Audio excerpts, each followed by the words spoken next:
Pro আর কনের কথা যদি বলি, এটা কানে দিতে কিন্তু অতটাও আরামদায়ক নয় যতটা অন্যান্য হেডফোনে হয়। কারণ হলো এটির যে এয়ারবাডস আছে এটি যথেষ্ট বড়। বড় হওয়ার পিছনে দুটো কারণ আছে। এক হচ্ছে এর মধ্যে একটি এক্সটার্নাল মাইক্রোফোন লাগানো আছে যেটি এএনসির কাজ করবে, এবং অন্যটি হলো ড্রাইভারটি একটু বড় অন্য হেডফোনের তুলনায়, যার জন্য sound quality more than better অন্যান্য হেডফোন থেকে।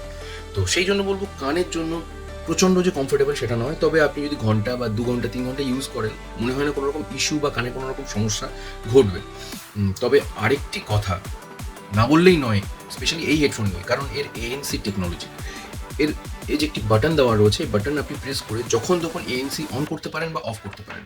এএনসি অন করলে কি হবে, সারাউন্ডিং যে সাউন্ড, আপনার চারিদিকে যে সাউন্ডগুলো আপনাদের কানে আসছে হঠাৎ করে দেখবেন স্টপ হয়ে যাবে। স্পেশালি বলছি আমি, একটি বাইক যদি আপনি স্টার্ট দিয়ে কানে এটা হেডফোন লাগিয়ে দেন এবং একটি গান যদি মিডিয়াম রেঞ্জে শোনেন, মিডিয়াম ভলিউমে শোনেন, তখন দেখবেন বাইকের যে একটি ইঞ্জিনের আওয়াজ সেটা কানে আসছে। হঠাৎ করে কি করবেন, এএনসিটা অন করে দেবেন। আমি দিয়েছি, যেটা বলছি আমি দিয়েছি, হঠাৎ করে দেখছি বাইকের আওয়াজটা একেবারে লো হয়ে গেল। অ্যাকচুয়ালি মনে হচ্ছে বাইকটা তখন ফোর হুইলারে যেমন স্মুথ একটা আওয়াজ আসে না, ঠিক সেই রকম একটি আওয়াজ কানে আসছে। তো কতটা অ্যাক্টিভ নয়েজ ক্যান্সেলেশন সেটি কিন্তু এই হেডফোন থেকে বোঝা যাচ্ছে।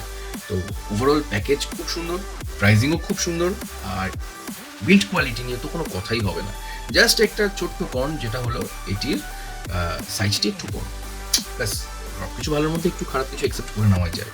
তো ভিডিওটি ভালো লাগলে লাইক, কমেন্ট, শেয়ার করতে ভুলবেন না, চ্যানেলটিকে সাবস্ক্রাইব করতে ভুলবেন না, এবং এই ধরনের টেকনিক্যাল ইনফরমেশন ভিডিও দেখতে হলে আমাদের এই চ্যানেলটিকে সাবস্ক্রাইব করে রাখুন এবং ফলো করতে থাকুন। থ্যাংক ইউ সো মাচ, দেখা হচ্ছে পরের কোনো ভিডিওতে।